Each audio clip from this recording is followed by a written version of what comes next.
This is the Power Break Podcast, number 035, an interview with Dave Enslow from Next Steps for Men. I'm your host, Bob Brubaker, inviting you to stay tuned as we seek to give you a little power in this break to help you succeed in the race of life. The Power Break Podcast is a twice-weekly show that provides discussion of biblical principles applied to daily life and an interview show featuring stories of perseverance to help you keep pressing on in whatever you're doing in life. Today we're talking with Dave Enslow, who is known for his ministry to men.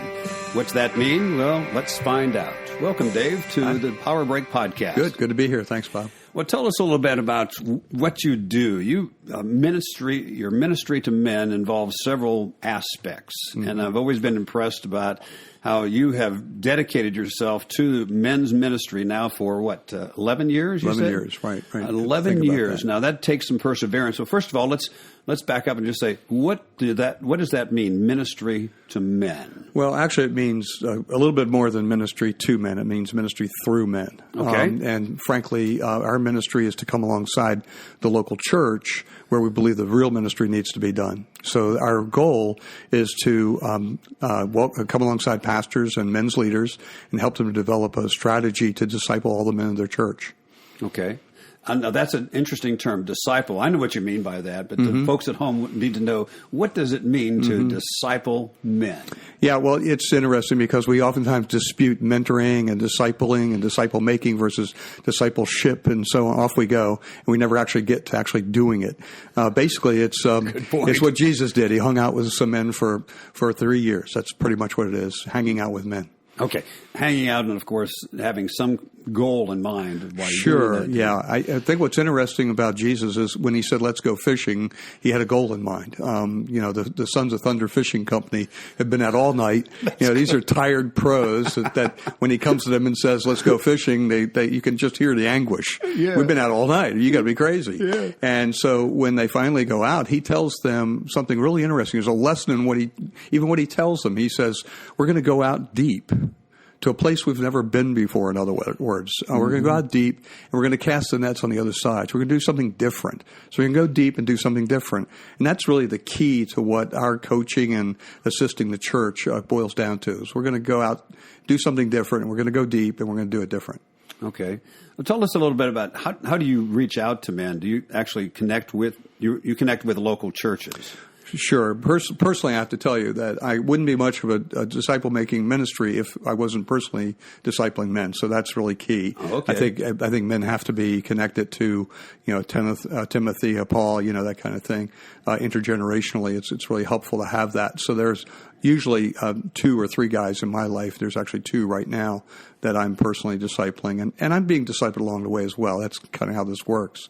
But as far as the intentionality of the actual ministry is concerned, we help churches to develop a strategy to disciple men. Again, that whole teaching lesson, there was a strategy built into that. Once he was finished showing the Sons of Thunder how to pull the nets full of fish in, he then said, now that we've done this, I'll teach you to fish for men. So his strategy was to use something they were acutely aware of, that they would be able to connect with, and then use that as a teaching lesson, a vehicle, if you will, to develop a strategy to go get men, something they really understood. So we come alongside churches and help them discover that. Where are the men in their church? Each church has a slightly different culture, one from the next. Mm-hmm. So we have to identify those things as we help them to develop a strategy to reach the men. Let's back up to that thought on discipleship. You shared with me a statistic that was kind of eye-opening. Mm-hmm. Okay, tell me about that statistic. Yeah, well, I was digging through some charts before I came here, and there was a question asked, just a one-question survey that we send out to our constituents, and we usually get about 1,000 respondents. So I want to qualify this. This is not a Barna type survey. This is men. This is men who we know generally that have attended some of our conferences, our training events, and things like that. And they're in churches. So these are men in the church. They're not just men at random. They're not men in prisons or whatever. So, but the results were eye-opening to a lot of people. We've heard from pastors and men's leaders that men just don't really want to be discipled. They're not stepping up to be discipled. But our survey showed that 56% of men would like to have a spiritual mentor, what we termed a spiritual mentor. 56%. Over half the men. And in addition to that, there were 28% who already have a mentor. So there are the ones that want to and the ones that are. And there's just a small percentage, 16%. I think it's pretty small. 16% said they had no interest in being a mentor. And, of course, I have an opinion on they probably don't even know what a mentor is or a discipler is. So. Right.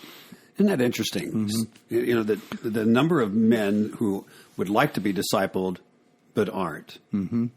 Do you find that's relatively a common thing in churches? I think it's more common than what we're generally aware of in the church. We think that men are okay just because they're showing up, because they're coming on Sunday, they're bringing their wives and kids with them.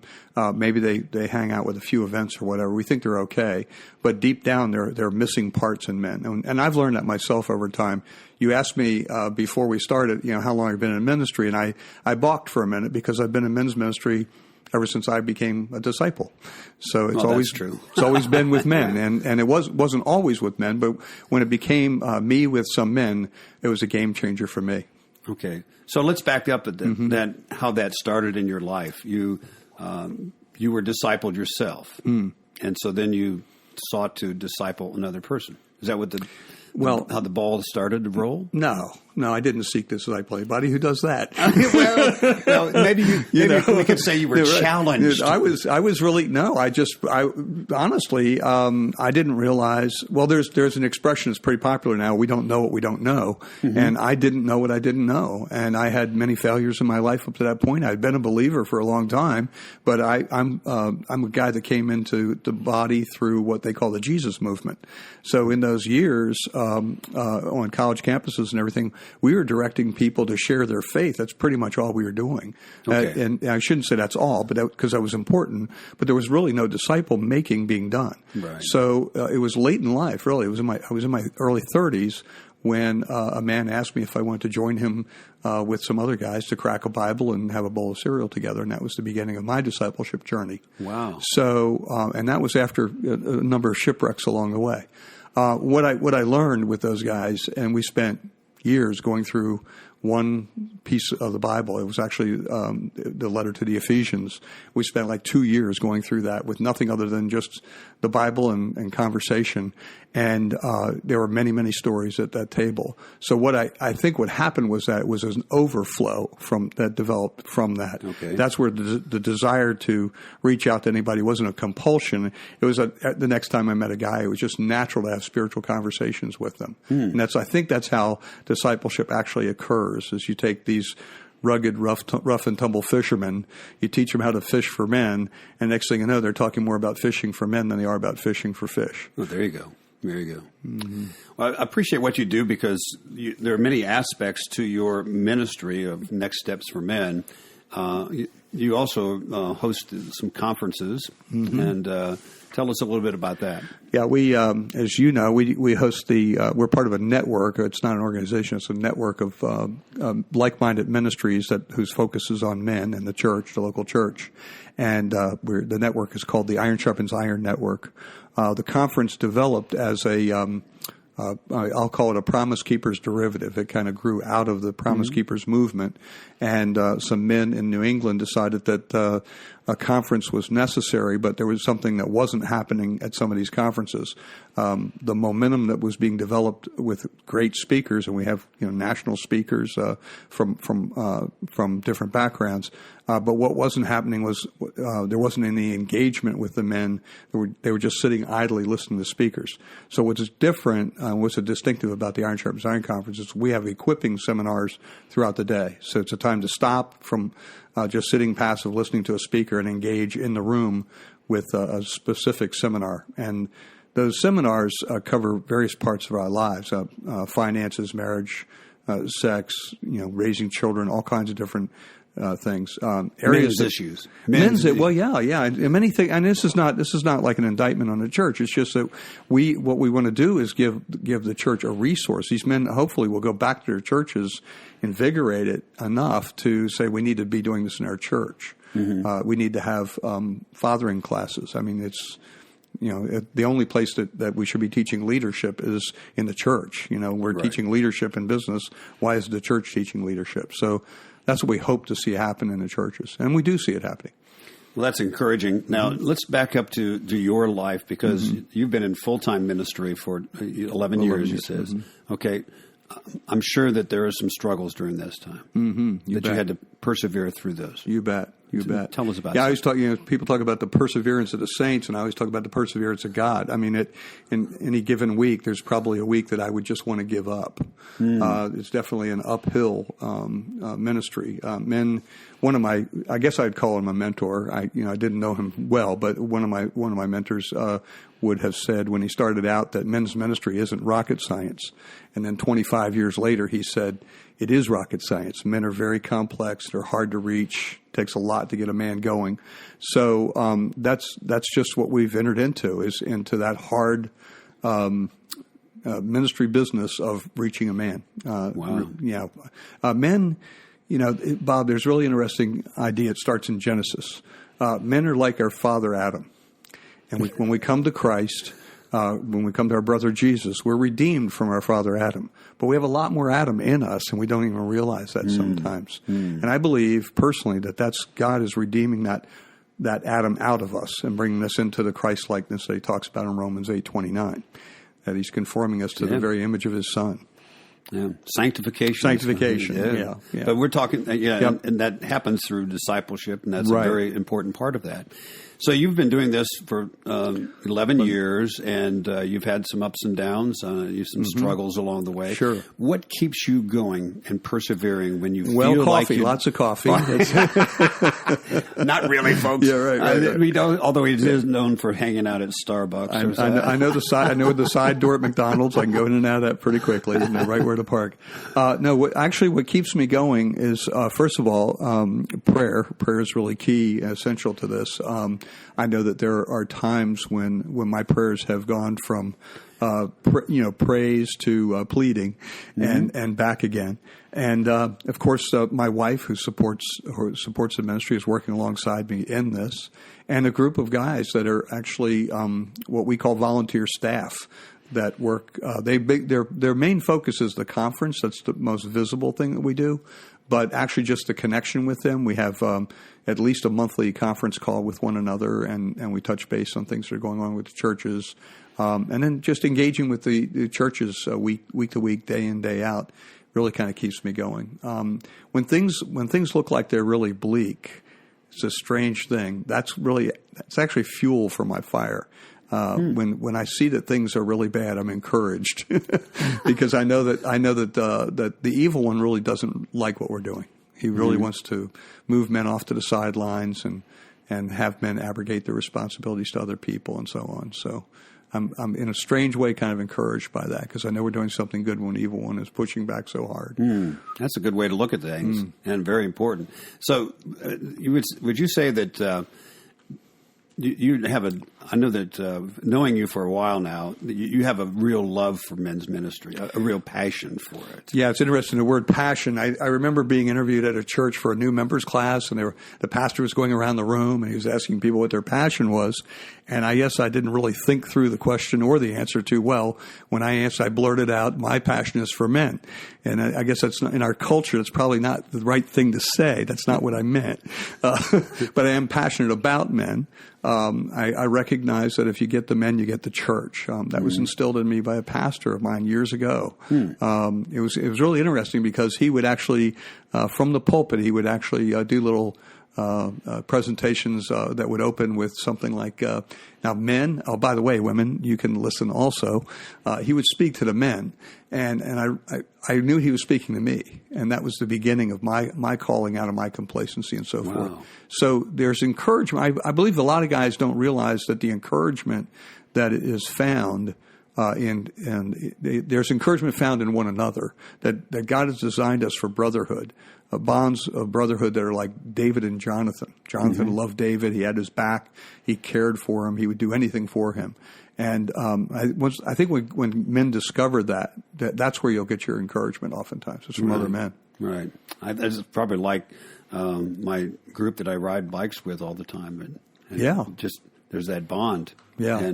And that's a good point. It's doing something that you enjoy together. You know, a lot of times, in fact, I saw an illustration the other day of a large number of student desks lined up with a robed person in front of them. And the caption said, Jesus didn't disciple his men this way. Why do we?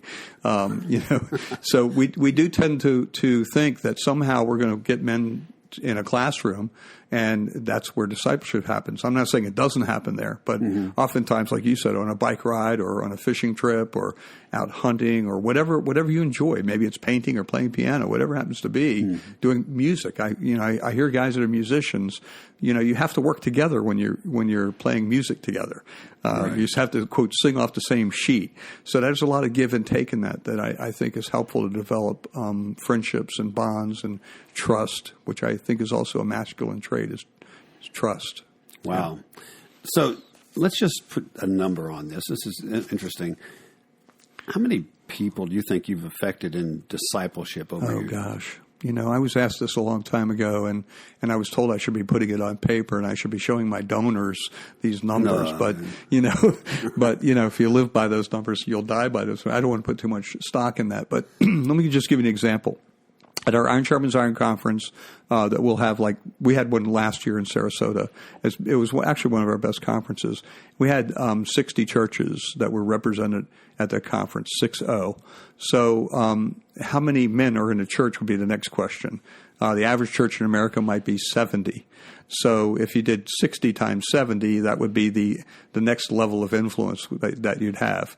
And then if you take those men and you send them back home, you say, well, how many of those men are married?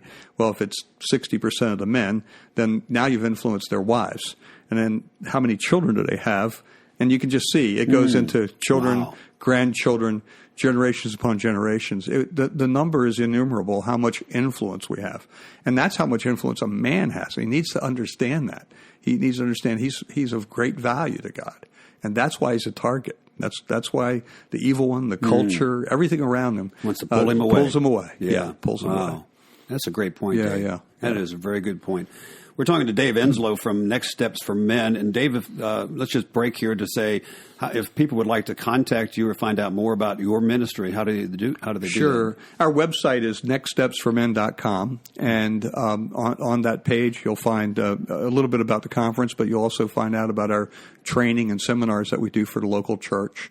My email address is there. You can contact me at Dave at Next Steps for Men. We even have a front desk now that you can send an email to if you want something specific about our training. Front desk at nextstepsformen.com. And then I have a phone number that you can dial. It's 1-813-444-STEP.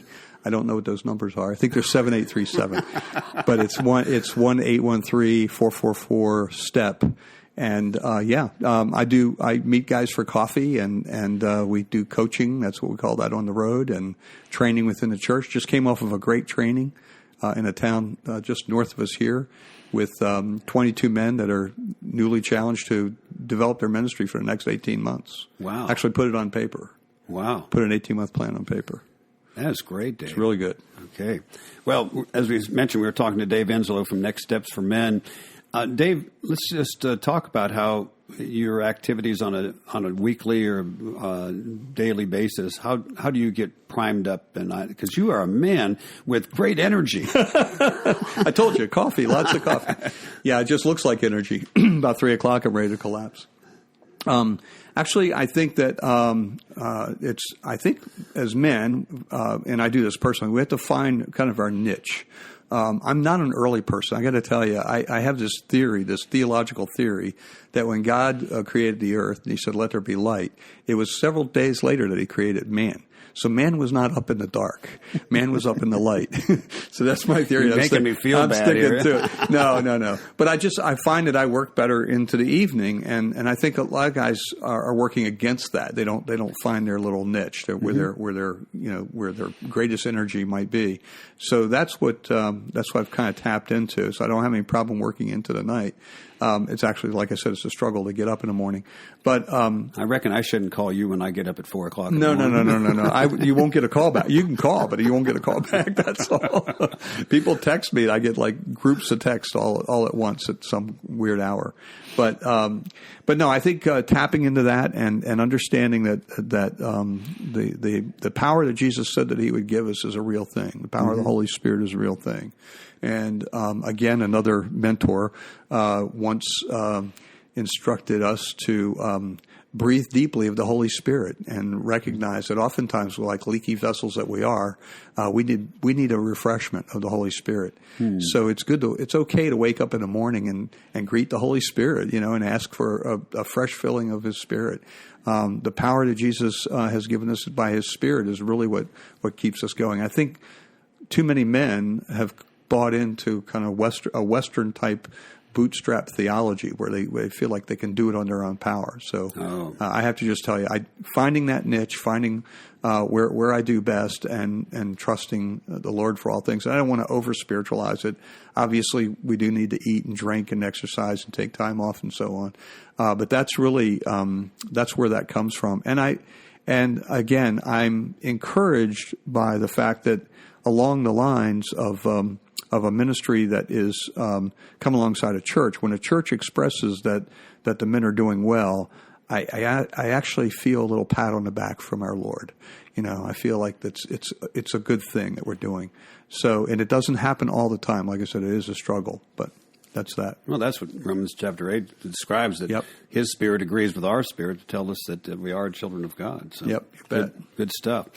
Let me ask you on that subject. You seem to be on the go. I was going to say 24/7, but you just said you start in late in the day. 24/6, whatever. But you find it hard to take a day off?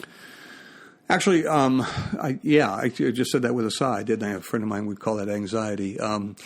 The day off is, someone asked me how many hours a week I worked, Bob, and I said I work 8 hours a week, so I don't have to work 40. There are weeks that I'll just really burn it up, but then there are other weeks where there's downtime, and again, that's that ebb and flow. It's not a 9 to 5 job that I do, and I have to be there when the churches are there, when the pastors are there. So, the standard, line is for pastors, well, you only work one day a week, and they think pastors only work on Sunday. That's just not true. That's right. But pastors tend to take a Monday off and a Friday off. So a lot of my friends will say, well, that narrows your week down. You're obviously off on Monday and Friday and Saturday and Sunday. So they think I only work 3 days a week, but that's just not the case. Right. I found that as far as finding downtime, that's probably a struggle for more of us, and particularly me, than not. I'm actually a recovering workaholic, and that's what I kick and scream against that all the time to make sure that doesn't happen. And I have to be careful not to feel maybe guilty for taking time off. So, and my wife helps me with that too. She reminds you. Reminds me. Reminders. We need some time together. So that's good. Well, I just published my book on finding delight in the Lord's Day. That's why it's on my mind about. And there's a cup of coffee on the front too, isn't it? Huh? And a finding delight. Roll. There you go. That's perfect. Well, okay. We've been talking to Dave Enslow from Next Steps for Men.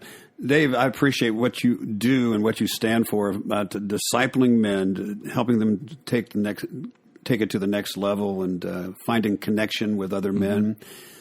Is there anything else any other direction you'd like to just mention about? I just like to bring it home by saying, the name Next Steps for Men really boils down to the fact that oftentimes we take the first step to come to Christ, but we don't always take the next step on a discipleship pathway. And churches would do well in developing a spiritual pathway for their men and anyone else in the church. But again, if you lead with the men, they'll certainly find their way to lead their families. So just think that through, that there is a step beyond the first step, and there's multiple steps beyond that in this discipleship pathway. And it begins with the next step, and it goes to the next step. That's there it. There you go. All right. Keep going. Well, this has been the Power Break Podcast with another story of perseverance and to keep you pressing on in the race of life. If you would like more information from Dave about his men's ministry, Next Steps for Men, you may look it up on the internet by dialing in nextstepsformen.com. That's nextstepsformen.com. You'll also find this listed in our show notes.